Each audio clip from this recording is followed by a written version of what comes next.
Okay, welcome to the bar in Ontario, Canada. I'm Sergeant Mercy, and we're going to do another solo game since we're still in lockdown and we're still waiting for things to get back to normal.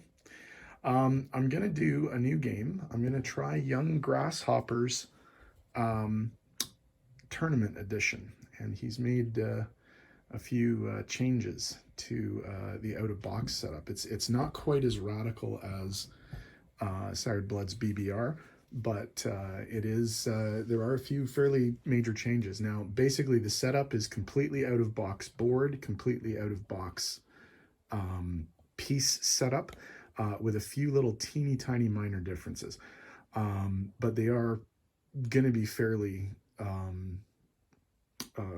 important over the course of the gameplay. The biggest thing that he's done is he's divided up UK Europe and UK Pacific, and we had the split economy before, but this is even more radical in terms of the split economy. The pieces cannot fight together anymore. They actually go on different turns, and you can't intermingle the pieces. The other thing that he's done is he's basically subsumed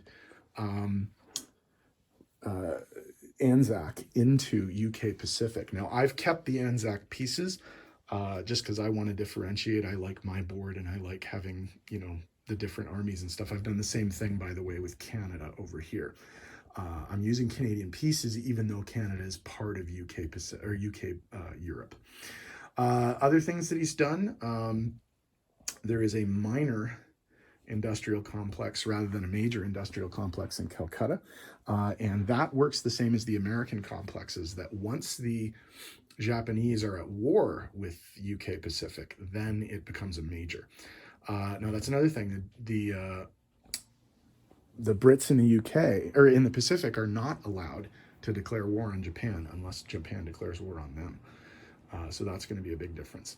Also, the Dutch islands are treated like an allied power whose capital has been captured. So you cannot just jump on these and take them. You can retake them and get their money, but it's up to Japan basically to jump on them first, and then the Americans can, or the allies can liberate. Few other changes.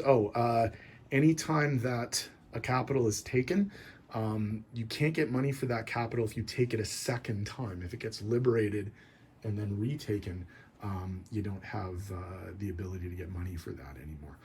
The other thing he's done is he's completely removed tech. There's no tech, and there are some new national objectives. I'll sort of show you my tracker on here. The new ones are mainly having to do with UK Pacific and UK Europe. As they come up, we'll talk about them, but basically there's a few things that happen there. Also, he's got a victory token idea, and I'll try and zoom in on this so we can see what that looks like.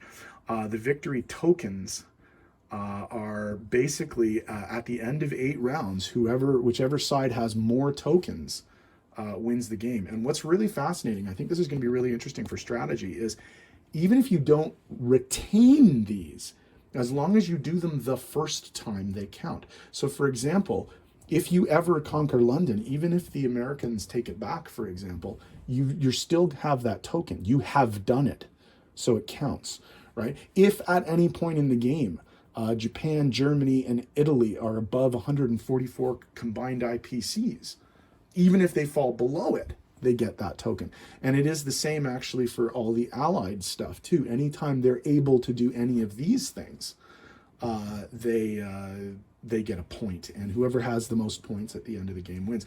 And it is a limited game. It's only 8 rounds. So that's going to be kind of interesting. So we'll see what happens there. I think that's everything that's different. Oh, there's a new turn order. That's the other interesting thing here. Let's zoom in on that. So we start with Germany as always, but then it goes UK Pacific, Japan, UK Europe, Italy, China, Russia, United States, France. So Russia and US get pushed down in the turn order quite a bit. So that's going to be kind of interesting. So I'm looking forward to giving this a shot, seeing how it works, play testing it a little bit, and yeah, let's see how it goes. So Germany's going to be up first. So there's the intro video.